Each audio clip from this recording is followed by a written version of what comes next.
Aldol संघनन की अभिक्रिया वे एल्डिहाइड तथा कीटोन देते हैं जिनमें कम से कम एक अल्फा हाइड्रोजन होते हैं। तो इसमें अल्फा हाइड्रोजन क्या होते हैं ये हम समझ लेते हैं पहले।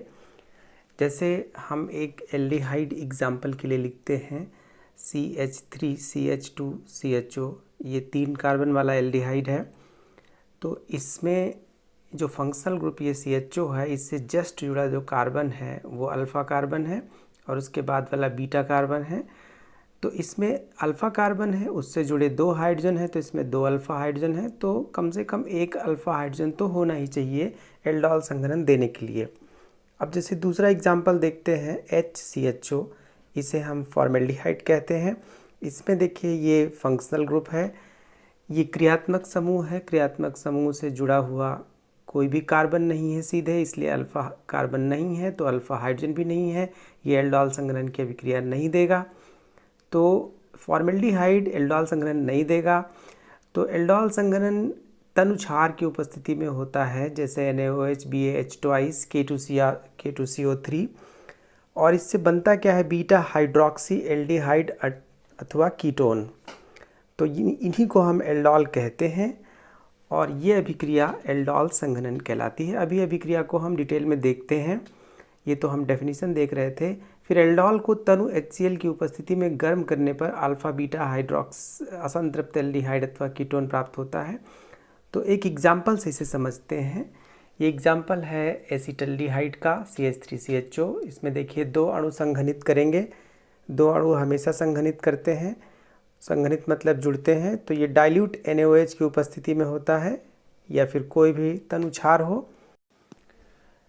एसिटल्डिहाइड के पहले अणु में देखिए मैं CHO की जगह ऐसे लिख रहा हूँ, यानी कार्बोनिल ग्रुप उसमें बना रहा हूँ संरचना। और दूसरे अणु में CH2H हमने लिख दिया है CH3 को, इससे कोई फ़र्क नहीं पड़ता है। अब NaOH चूँकि प्रेजेंट है तो उसमें OH माइनस जो है ये एक बेस है, तो ये H प्लस निकालेगा इसमें से, फिर कार्बन पर माइनस चार्ज आ जाएगा। तो ये हाइड्रोजन चूँकि H प्लस आयन के रूप में निकलेगा, इस कार्बन पे माइनस आ जाएगा।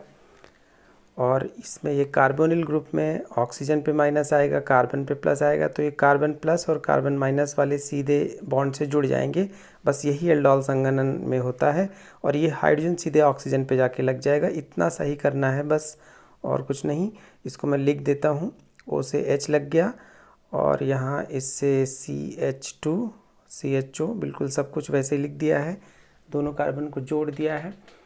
और इसमें ये H नीचे वैसे लगा दे रहा हूँ। ये अल्फ़ा कार्बन है, ये बीटा कार्बन है। चूँकि बीटा पर OH लगा है इसलिए इसका नाम है बीटा हाइड्रोक्सी एल्डिहाइड। चूँकि ये एल्डिहाइड है इसलिए ये इसको हम बीटा हाइड्रोक्सी एल्डिहाइड कहते हैं। ये इसका IUPAC नाम नहीं है, बट इसको हम ऐसे कॉमनली बीटा हाइड्रोक्सी एल्डिहाइड बुलाते हैं।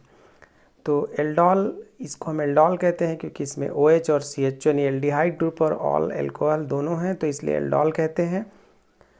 तो ये एल्डोल बन गया और इसमें 2 एल्डिहाइड आपस में जुड़ गए, संघनित हो गए। और ये जो है, जो एल्डोल बना है, इसमें आगे अगर हम तनु HCl लगाएं, यानी उसी जो एल्डोल को हम फिर से लिख रहे हैं, इसमें अगर तनु HCl हम लगाएं और गर्म करें, तो इसमें देखिए जो बीटा पर OH है वो अल्फ़ा पर के हाइड्रोजन के साथ निकल जाएगा। तो ये OH है और अल्फ़ा कार्बन पर यहाँ जो 2 हाइड्रोजन हैं, इसमें से एक हाइड्रोजन, ये एक हाइड्रोजन बचेगा, उसमें 2 लिख दिया हमने, तो एक ये निकल जाएगा और यहाँ पर बचेगा क्या, एक ही बचेगा, इसमें 2 लिख दिया है, उसको एक समझिए, और जल उसके साथ निकलेगा। तो ये जो है अल्फ़ा बीटा अनसैचुरेटेड, असंतृप्त, यानी अल्फ़ा बीटा पर डबल बॉन्ड आ गया है।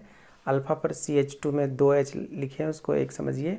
अल्फ़ा बीटा असंतृप्त एल्डिहाइड है ये। तो ये तनु HCl के साथ गर्म करने पर ऐसा प्राप्त होता है। सभी एल्डोल जो है ऐसा प्रोडक्ट देते हैं गर्म करने पर। तो ये एल्डोल संघनन जब भी आए इस तरह से पूरा कंप्लीट आप लिख दीजिए। एक एग्जाम्पल ये था।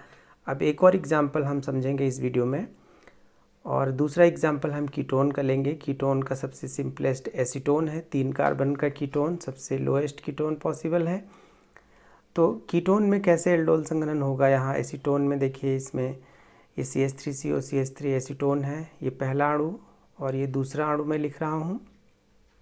तो दूसरा अणु में CH3 को हम CH2H ऐसे करके लिखें, उससे कोई फ़र्क नहीं पड़ता है, लेकिन ज़रूरत है इसलिए लिख दे रहे हैं। तो ये जो है यहाँ अल्फ़ा कार्बन पे एक हाइड्रोजन दिखाया है हमने।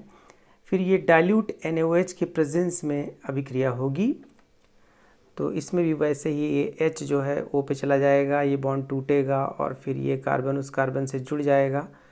तो सब कुछ वैसे ही होगा जैसे ऊपर एग्जाम्पल में हुआ था। इस कार्बन से देखिए वो कार्बन जुड़ गया दूसरे अणु का, और बिल्कुल सब कुछ वैसे ही है। और ये जो बना ये क्या है, बीटा हाइड्रोक्सी कीटोन। तो ये इसका IUPAC नाम नहीं है, बट इसको हम बीटा हाइड्रोक्सी कह रहे हैं क्योंकि बीटा पर OH लगा हुआ है और ये कीटोन है, इसलिए बीटा हाइड्रोक्सी कीटोन। इसको हम एल्डोल बुलाएंगे क्योंकि इस अभिक्रिया में इस अभिक्रिया का नाम एल्डोल संघनन है। वैसे ये कीटोल है, बट इन जनरल हम इसको एल्डोल ही कहते हैं।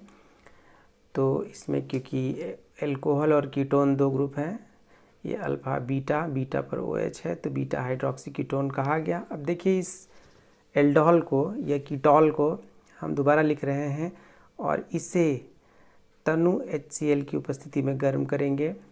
हमने CH2 को ऐसे एक H ऊपर करके लिख लिया है, और फिर इसे तनु HCl की उपस्थिति में जब गर्म करेंगे तो क्या होगा, तो डेफिनेटली जो है इसमें H और OH निकलेंगे, और HOH निकलने के बाद यहाँ पर डबल बॉन्ड आ जाएगा, और डबल बॉन्ड जब आएगा तो CH3C डबल बॉन्ड CH, यहाँ CH3 है ही है, और CO CH3 ये बन गया प्लस H2O। तो अल्फ़ा बीटा असंतृप्त कीटोन हमें प्राप्त हो गया।